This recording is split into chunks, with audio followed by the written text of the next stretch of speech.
શું કરો છો ભૂરા કાકા? શેરડી ફોલું તાર કાકી હાટું. તાર કાકી કે શેરડી ફોલી નાખો તો શેરડી ફોલું.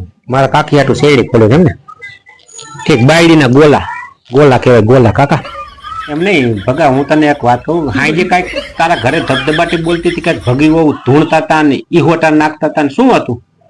એવો ભગી બહુ ધૂણતી હતી. મારા બાપા આવ્યા હતા પૈનમાં. તો પછી એમ નહીં, આ ધૂણતા હતા ને પૈનમાં આવ્યા હતા પછી પિતૃ પાઈ દો ને કાકા, પાઈ દેવાનું હોય. એમાં કઈ આમાં લાંબુ ન કરવાનું હોય ધૂણતા હોય. શું પિતૃ પાઈ દેવામાં આવે? કાંઈક આપણને આમાં એવું હોય કાંઈ એમ કઈ ધૂણા ભેગા થોડા પિતૃ પાઈ દેવાના હોય ભૂરા કાકા. એને આપણે જોવું તો પડે ને. કાંઈક આપણે કામ માગી કામ કરી દઈએ તો પિતૃ પાઈ, એમને આપણે પિતૃ ન પાય ભૂરા કાકા. તું તો માણસ છો કે ગધેડો છો એ જ ખબર નથી પડતી. એલા કાકા તારા બાપા જીવતા હતા ત્યાં સુધી ઢહેડા જ કર્યા, કામ જ કર્યું ને. કમાઈને કમાઈને તમને દીધું જ છે, ખવડાયું જ છે. તો કાકા હવે તો એ બિચારો મરી ગયો છે. મહણિયામ નિરાયતે હૂતો જ. કાકા હવે તો એને નિરાયતે હુવા દ્યો. ઓલો મરી ગયો છે એની પાસે હજી તમારે કામ જ કરાવવું છે.